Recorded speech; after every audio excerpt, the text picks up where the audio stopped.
Hello, nuts and nerds, and welcome back to it. Hey, this is my show. Go on, get. A free tabletop role-playing game for any setting with a focus on character customization. Hello, nuts and nerds, and welcome back to a Squirrel Plays. Today we're going to be doing another TTRPG review. That's right, I went and made a channel to talk about storytelling and making fun of crunchygames, and here I am doing exactly not that.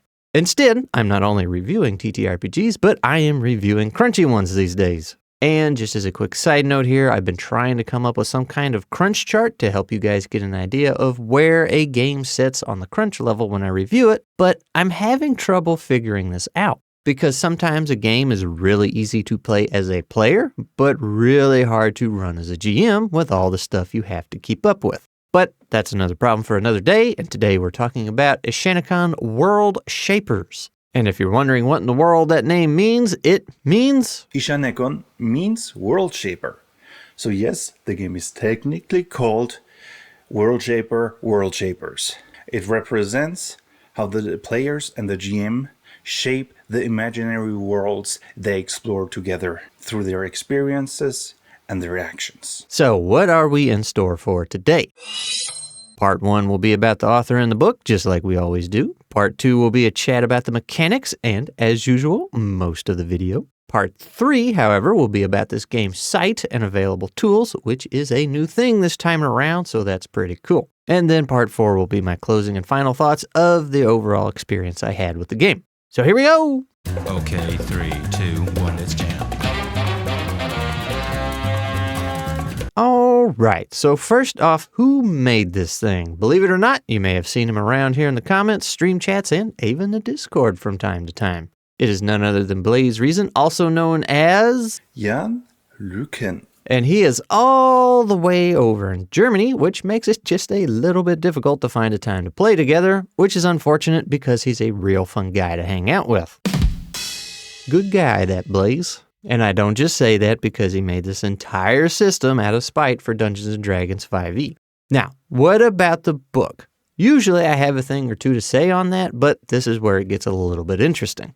There is no book, and while there is technically a PDF you can download, he has the whole thing set up as a website, so it's pretty quick to jump around and find the information you need, as well as sort through the many abilities and features that he has for this game. There's also some really neat tools on his site, such as a built-in character creator and a random character generator, but we're going to get more into that later. So yeah, that was easy.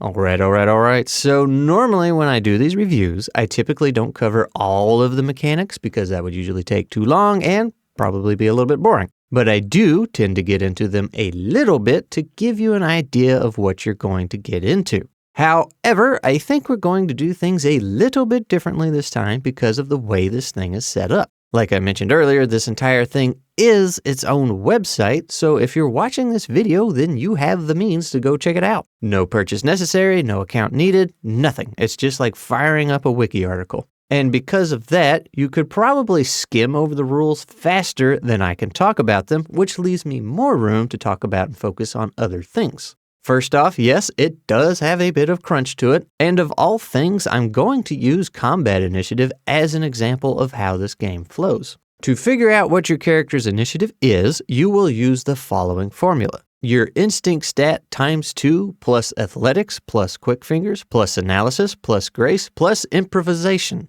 Improvisation. Which sounds like a lot, right? And well, that's because it very much is. It's plumb ridiculous, as they say down in the South, but here's the trick. You only do that once, and then your initiative is a static number. When you go into combat, you know exactly what it is every single time. If you made a fast character, you get to always be fast, unlike something like Dungeons & Dragons, where you can supposedly be fast and still at the bottom of the turn order due to a bad roll. But this also means despite this lengthy and cumbersome formula, you don't get slowed down by it come combat time. And I feel like that's a pretty good representation of the game. There are a ton of moving parts in this thing, but when it comes playtime, you aren't hindered that bad by them, unlike something like Fathom. Unless unless you intentionally made a complicated character, and character customization is something that Blaze had a huge focus on.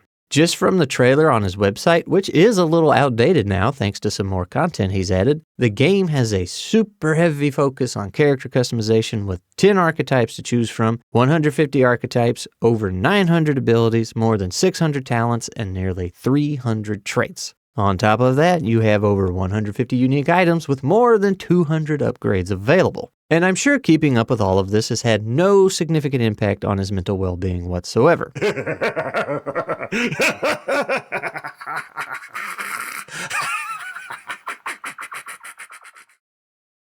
Ladies and gentlemen, only you can help Blaze by liking and subscribing. And just as a quick side note, this is one thing I do really like about Blaze. Yes, he has made a humongous game here, but he doesn't go around touting that he has made the biggest free game ever. He makes the claim that this is the biggest free TTRPG that he knows of, and I appreciate that honesty. But anyway, the really cool thing here is you have control over how complicated your character gets. Looking at games like 5e, and yes, even Pathfinder, because I can talk about that now since I got some experience under my belt, how many games like that basically say, play the Barbarian if you want something simple. That really is not the case in Worldshapers due to the ability to customize your character to the ends of the earth, as well as the complexity rating system it has. Those bazillion abilities you have to choose from all have a complexity rating, as do the archetypes, and yes, some archetypes are going to be naturally more complicated than others. A Barbarian, for example, will have a simpler foundation to them, but you can load them up with more complicated abilities to suit your fancy. Who would have thought you could have a strategic Barbarian? Now, that's not all to say that when you play, there's not going to be any rule lookups or anything. Any game with numerous abilities is going to have that, and the more abilities and features you add, the more lookups you're going to have. Even Blaze has had to stop and reread some of the ability rules to double check because nobody should be expected to remember that much. Since the manual is essentially a wiki site, lookups are actually really fast to do, assuming you're playing with a computer or phone nearby, and let's be honest, who doesn't have one of those nearby? Now, I'm not the type that likes to stop and look things up, a lot of you know that. I like a smooth narrative experience. As you can have that if you build characters with a lower complexity rating. Your abilities and skills will be more straightforward and won't require so many lookups or stopping to roll additional dice and keep up with more moving parts. And honestly, I just thought of this right now. Something I saw a lot of in 5e was rule debating. And these debates typically came from spell descriptions not being very clear. Not vague in the sense you had wiggle room to be creative and do what you want, but vague in the sense it was poorly described and could mean different things depending on how you interpreted it. I don't think that happened during any of our 2 sessions. Despite our complexity ratings being different, everybody seemed to understand pretty clearly what their abilities could and could not do. We had the normal questions that one would have with any game they played for the first time, like, wait, what do I roll for damage again? But that's to be expected regardless of complexity. Anyway, let me just briefly point out some of the basics as well as some things I thought were interesting. Player characters have a level and a tier. A player's level is what you would probably expect it to be, and while there is technically no limit there, Blaze does recommend not going past 12 because there's too much to manage at that point and things get wonky. Tiers, in Blaze's words, represent a rough category of power. It goes up by 1 every 3 levels, and your tier will limit how high your stats and skills can go, what abilities you can learn, and how much willpower you can use in a turn, which is the resource for using abilities. It also affects other things, but that's the bigger side of it. Your character will also get to choose 1 of 10 archetypes, which are the foundation of your character, meaning it will drive things such as what your primary and secondary stat is, the types of weapon and armor you can use, certain stats modifiers, and what sub-archetypes you have access to. As you might imagine, sub-archetypes are a way to further define and focus your character, and unless I'm mistaken, there are now currently 200 of them to choose from. So, just a few options there. Now, I really hate to say this because it sounds insulting, but I by no means mean it that way. There's a lot of pretty basic stuff here when playing. Things like different die sizes for different types of weapons, line of sight, movement distances, action points, damage resistances, status effects, all that good and fun stuff that I don't think I need to get into detail about, especially when the information is not only freely available, but easily accessible. And I think a video Peter did fairly recently does a really fine job of explaining that it's okay to use common designs and features because there's no need to reinvent the wheel every time you do something, but still find a way to put your personal touch on it. It was actually a really good watch and very encouraging for those of us trying their hand at game design. Super in-depth character customization is what Blaze wanted, so there wasn't much need to come up with entirely new combat systems, right? But even then, he still slipped a couple of neat things in here and there. I'm not going to pretend to understand it, but the way he handled status effects stacking up on one another seemed like it would be pretty well balanced, but still effective while not getting super out of hand. What I did understand, though, and thought was super cool, was how he handled area of effect abilities. They come in two shapes, cube and line. But here's the trick. You can probably guess how the cube works, right? It's a cube. If you're on a flat map, it makes a square. Super simple. But a line area of effect, you actually get to shape that however you want, meaning that yes, you could make another square if you so desired. So long as the spaces are connected by at least one corner, you can make the shape you want, as seen here. Excuse me. I haven't seen that before, and I thought that was a really cool thing to do. But I think where Blaze's personal touch really shows through outside of the entire character creation system, and is also probably my favorite part of the system, is the cinematic actions and reactions mechanic. This consumes a resource called narrative momentum, and basically it's when a player wants to do something really cool that isn't quite in the rules or stretches their abilities a bit past their definition. This is how you can create, as the name implies, some really awesome cinematic moments. The ability and resources are very aptly named for this because it does lead to some cinematic moments that can drastically change the narrative. And if you're thinking that sounds just a little bit like my own game Nuts, you would be correct. This one little mechanic that Blaze has in his game is essentially the entirety of how Nuts works. So naturally, I thought it was really cool.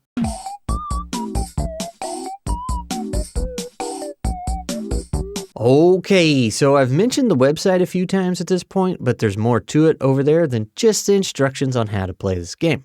While it's super nice to have tables that you can sort and filter through for such a large game, as well as that complexity rating on just about everything to help keep you where you want to be, there's even more at your disposal. You have a built-in character sheet you can use, and you can see my wonderful swashbuckling robotic gentleman here. I can keep up with my basic stats, and there's that initiative stat like I mentioned earlier, which is automatically done for me. I have an inventory page, an abilities page where I can review or even add some more, my features and even my own personal notes that I'd like to add. Then you have a page for leveling up your character, and you even have a built-in dice roller. Pretty snazzy stuff.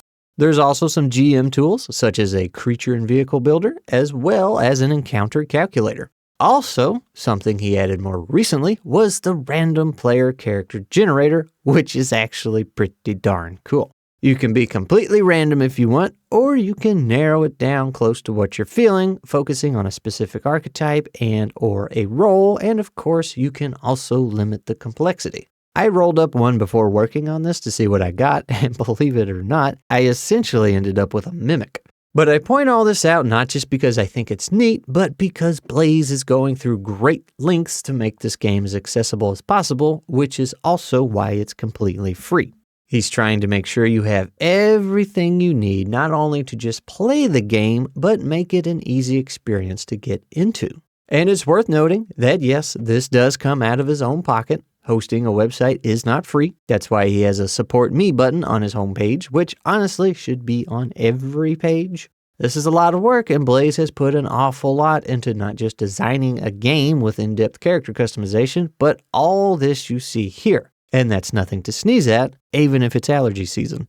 And if that wasn't enough, he's even been working on adding some settings and lore for you to use. We played in the headcanon multiverse, and honestly, that was really, really, really cool. I loved what he did there, and I'm typically not a fan of multiverses. So not bad, kid. Not bad at all.